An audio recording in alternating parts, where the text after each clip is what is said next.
पन्नगे च सुरेन्द्रे च कौशिके पाद संस्पृशि निर्विशेष मनस्काय श्री वीरस्वामिने नमः।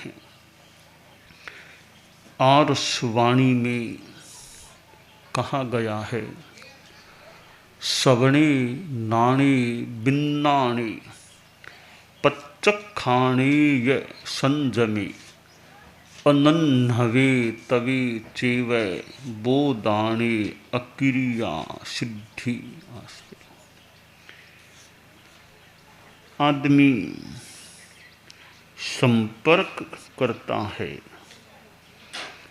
दूसरों के साथ रहता है, संगति करता है। संगति दो प्रकार की हो सकती है, एक सुसंगति और दूसरी कुसंगति। सुसंगति को हम सत्संगत भी कह सकते हैं। सत्संगत यानी साधुओं की संगति और सज्जनों की, अच्छे व्यक्तियों की संगति।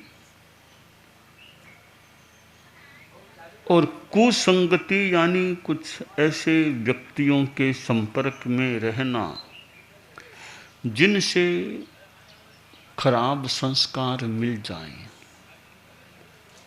अब यह संगति व्यक्तियों के साथ भी होती है, संगति साहित्य के साथ भी होती है। अच्छा साहित्य पढ़ते हैं तो वो एक प्रकार से साहित्य के संदर्भ में सत्संगत हो गई। ऐसा वैसा कोई साहित्य पढ़ें जो गलत प्रभाव डालने वाला हो सकता हो, तो वह साहित्य की दृष्टि से कुसंगति मानी जा सकती है। अब इसी प्रकार मीडिया है,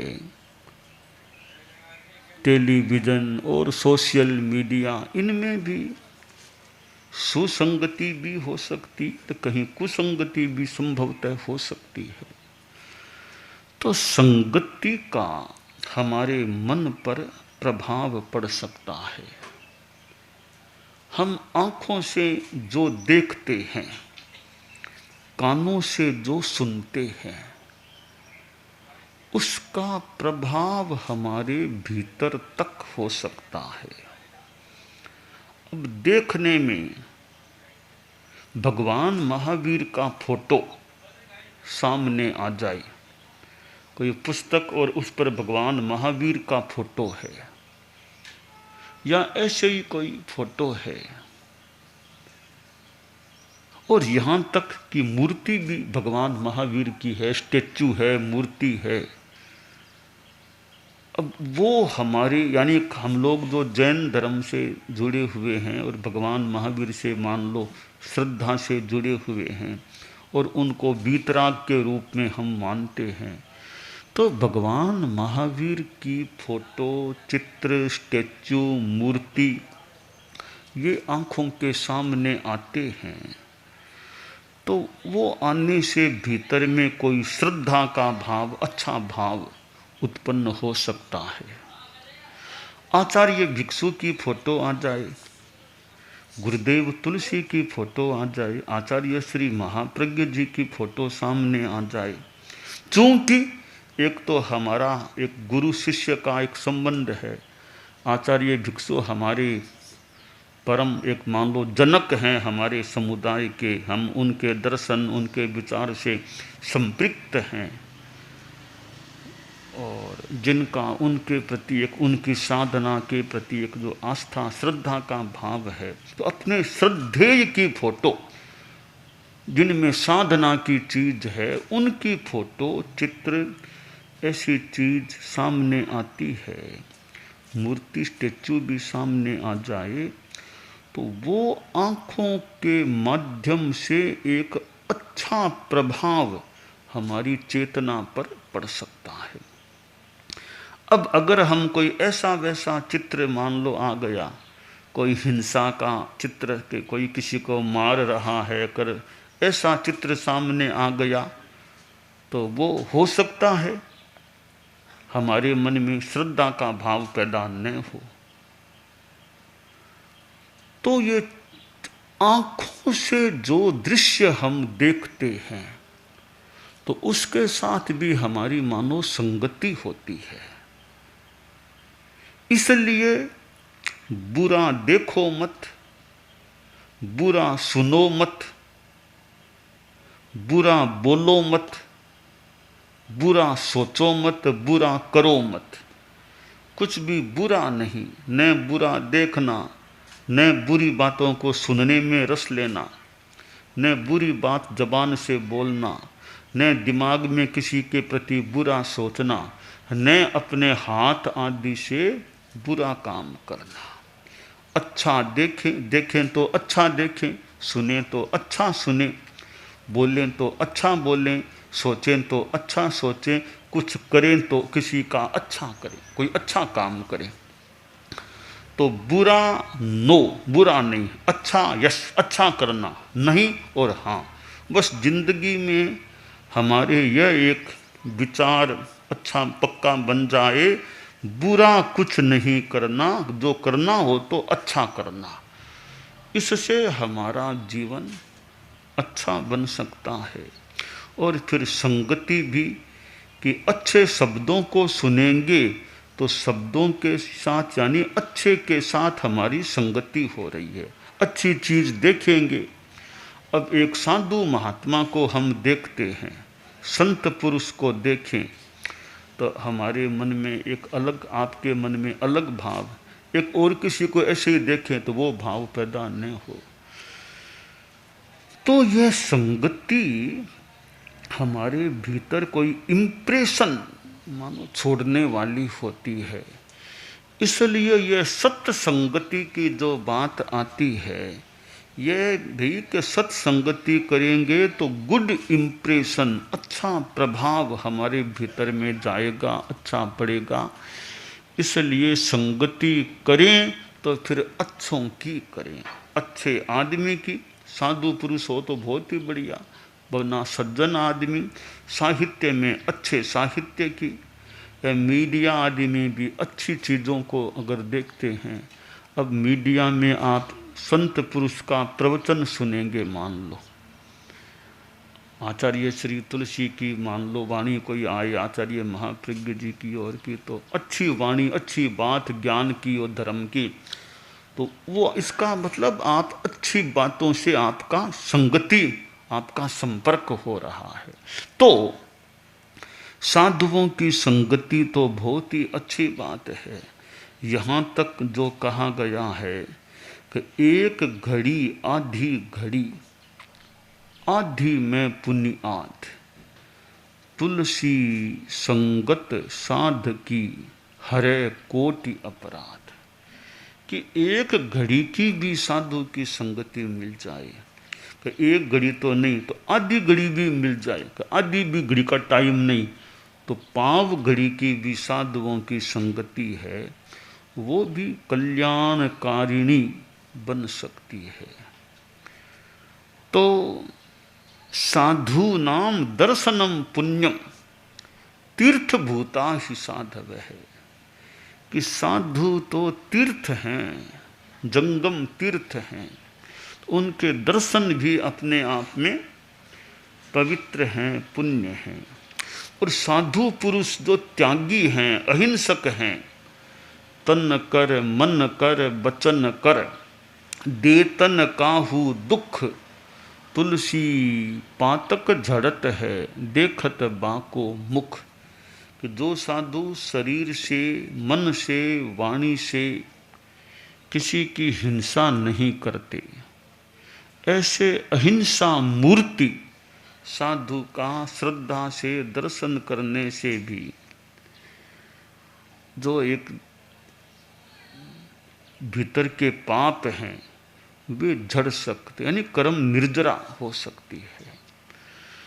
तो यह सत्संगत की जो बात है, वह अपने आप में बहुत अच्छी बात है कि संगति का भी प्रभाव पड़ सकता है।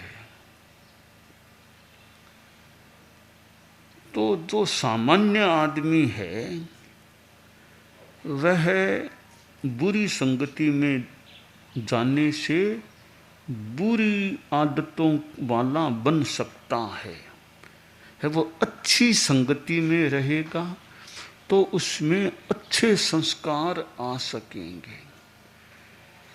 तो यह संगति, साधुओं की संगति मिल जाए फिर तो कई बार आदमी के जीवन की दिशा और दशा बदल सकती है। वो साधु विहार कर रहा था, जा रहा था, जंगल का रास्ता, डाकू लोग भी उधर रहते थे। एक डाकू ने देखा, रे साधु इधर से आया, इधर से लोग कम आते हैं, यह कैसे आ गया? तो साधु का हाथ पकड़ा कि बाबा बैठ, बोल तेरे पास क्या चीज है, मुझे दे दो, क्या चीज है तेरे पास? साधु के पास वो पात्र और थोड़ा सा कोई पूंजनी, थोड़ा और कोई सामान ऐसे था। तो साधु ने कहा, रे मेरे पास तू क्या लेना चाहते हो? मेरे पास छोटे थोड़े से मेरे पात्र हैं भिक्षा के लिए, खाने के, मेरी पूंजनी है, थोड़े कपड़े आदि आदि चीज़ें हैं, खुद बोझ लेकर मैं चल रहा हूँ, और मेरे पास है क्या? रुपया पैसा मेरे पास मैं रखता नहीं, मैं तो साधु हूँ। तो कह जो कुछ है वो भी दे दो मुझको। करे इतने तो थोड़ी दया करे, सोच मैं साधु से भी तुम लेना चाहते हो, हमारे पास कोई पैसा थोड़ा ही है। तो कह जो कुछ है मुझे तो आज की कुछ तो मुझे मिलनी चाहिए ना चीज़। साधु बोला मेरी बात सुन। तो बोल बाबा क्या बात है? कि तू क्या करता है? कि मैं तो चोर डाकू हूँ, डकैती करता हूँ, लूटता हूँ, सेठों को औरों को जो भी कहीं मौका मिलता है लूटता हूँ, ऐसे सीधे नहीं दे तो मार देता हूँ उनको। मारना लूटना ये काम है हमारे। तो आज तक मैंने 50 को तो मार दिया है, कितनों का धन लूट लिया, इतनों का लूट लिया, अभी भी तुम्हें संतोष नहीं हुआ? कि बाबा अभी तो और लूँगा। तो वो बाबा बोला ये लूट खसोट डकैती हिंसा इतना पाप तुम क्यों करते हो?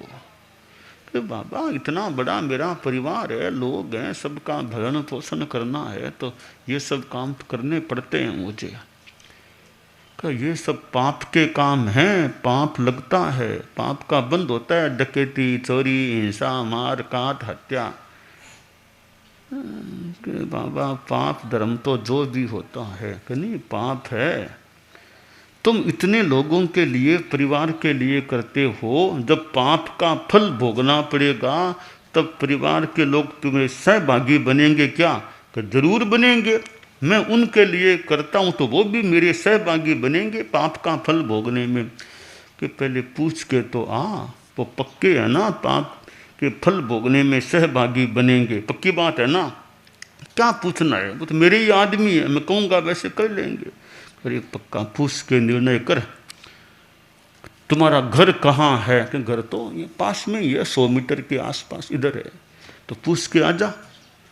मैं जाऊँ तुम पीछे से भाग जाओ तो पहले तुमको पेड़ से बांधूंगा मैं। तो बेचारे साधु को एक बड़ी रस्सी लेकर उसको काटा, पेड़ से बांधा। अब तुम नहीं हिल जा सकोगे, अब मैं घर जाकर आता हूँ, पूछ के आता हूँ। साधु को तो बांध दिया रस्सी से। साधु समता में बैठा था अपना।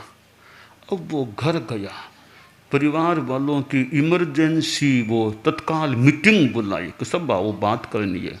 इकट्ठा हो गए 15, 20, 25 वो बेटे पोते सब घर के लोग आ गए। कि बोल बाबा क्या बात है? कि भाई एक बात बताओ, मैं इतना ये पाप करता हूँ, ये डकैती हिंसा चोरी आदि आदि पाप तुम सबके लिए करता हूँ, केवल मेरे लिए नहीं सबके लिए करता हूँ। तो जब पाप का फल भोगना पड़ेगा तो तब तुम सब मेरे साथ रहोगे ना? वो सारे एक दूसरे की बगलें झांकने लग गए, एक दूसरे को देखने लग गए। कोई बोला नहीं। कहे कोई तो बोलो मेरे साथ हो ना पाप का फल भोगने में। तब डाकू का बड़ा बेटा खड़ा हुआ कि पापा मैं सबकी ओर से बोलता हूँ, कोई आपके साथ नहीं है पाप का फल भोगने में। हम तो खाने में साथ हैं, पाप का फल भोगने में कोई साथ नहीं है आपके। साथ कर देते हैं आपको, आपका पाप का फल आप भोगना। तब डाकू की आंखें खुल गई, सीधा गया बाबा के पास। बाबा बोला अरे मुझे खोल तो सी, जल्दी खोल, बहुत मैं तकलीफ पा रहा हूँ। तो रस्सी खोली, क्यों पूछ के आ गए ना, सब तुम्हारे साथ है ना? कि बाबा कोई साथ नहीं है, कोई साथ नहीं हो रहा है। मुझे उत्तर मिल गया। तो फिर इतना पाप कि बाबा अब नहीं करूँगा यह पाप। कोई, मेरी तो आंखें आज खुली। मैं तो सोचता था सब मेरे साथ हैं, मैं कहता हूँ वैसा ही करने वाले हैं, तो पाप का फल भोगने में जरूर साथ ही होंगे। आज मुझे आंखें खुल गई कि कोई साथ नहीं है। तो बाबा अब तो ऐसा पाप नहीं करना, मुझे तो तुम सौगंध करा दो। चोरी, डकैती, लूट, खसोट, हत्या, हिंसा, कुछ भी ऐसा पाप करने का जिंदगी भर का त्याग कराओ मुझे। जैसे तैसे काम चला लूँगा, पर यह पाप अब नहीं करूँगा। और साधु ने ऐसा उपदेश दिया कि वो डाकू भी एक प्रकार से संत जैसा व्यक्ति बन गया। तो साधुओं की संगति, साधुओं की संगति से ऐसा ज्ञान कई बार मिलता है। सत्संगत से सद ज्ञान मिले, सत्संगत से सद ज्ञान, सत्संगत से भगवान मिले, सत्संगत से भगवान।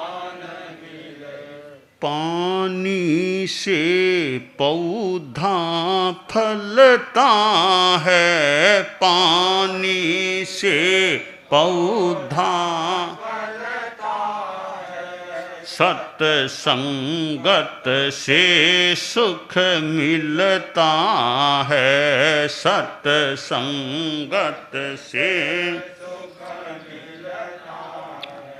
सत्संगत से सौभाग्य बढ़े, सत्संगत से सौभाग्य बढ़े, सत्संगत से वैराग्य बढ़े, सत्संगत से वैराग्य बढ़े। दीपक से दीपक जलता है, दीपक से दीपक जलता है, सत्संगत से सुख मिलता है, सत्संगत से सुख मिलता है।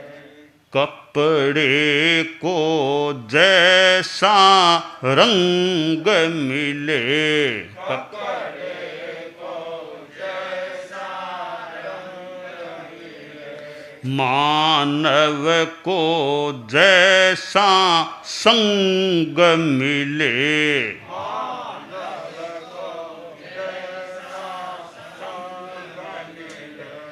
बस उसी ढंग में ढलता है, बस उसी ढंग में ढलता है, सत्संगत से सुख मिलता है, सत्संगत से सुख मिलता।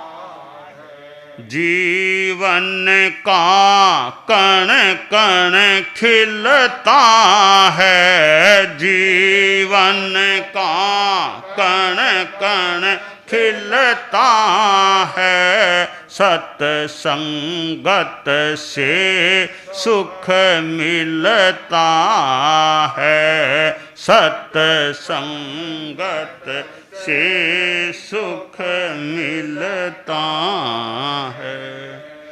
तो यह शास्त्र में भाई कि सत्संगत करेंगे, साधुओं श्रमण महानों की उपासना करेंगे तो सबने सुनने का मौका मिल सकता है, कोई बात सुनने को मिल जाए।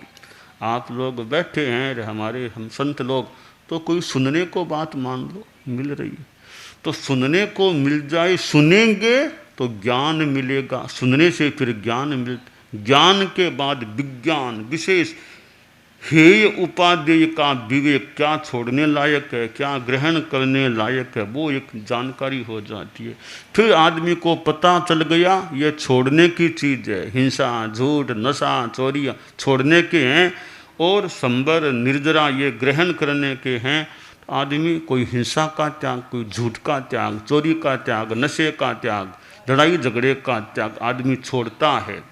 और छोड़ेगा तो फिर संयम, बुरी चीज़ों को छोड़ देगा, संकल्प हो जाएगा तो संयम हो जाएगा, संबर हो जाएगा, निर्जरा कर्म कटेंगे, करते करते वो फिर अक्रिया की स्थिति 14वें गुणस्थान वाली, फिर सिद्धि मोक्ष की प्राप्ति।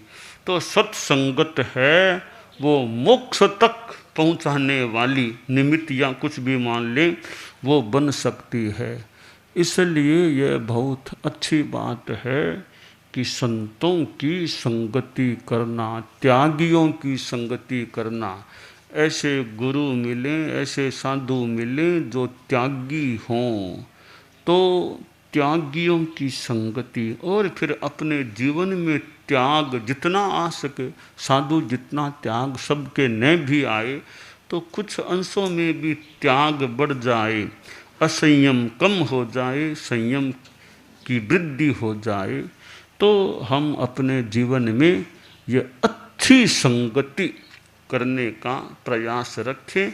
बस अच्छा देखना, अच्छा सुनना, अच्छा सोचना, अच्छा बोलना और अच्छा करना, अच्छे लोगों के संपर्क में रहना, अच्छे साहित्य के संपर्क में, मीडिया आदि में भी अच्छी चीज़ों को ग्रहण करने की बात हो तो हमारे जीवन में अच्छाइयों का विकास हो सकता है। दानान सिद्धम अभयपयाणम सच्चे सुया अणवज्जं वयन्ति तवे सुया उत्तम भचेरम लोगुत्तमे समनेनाय पुत्ते।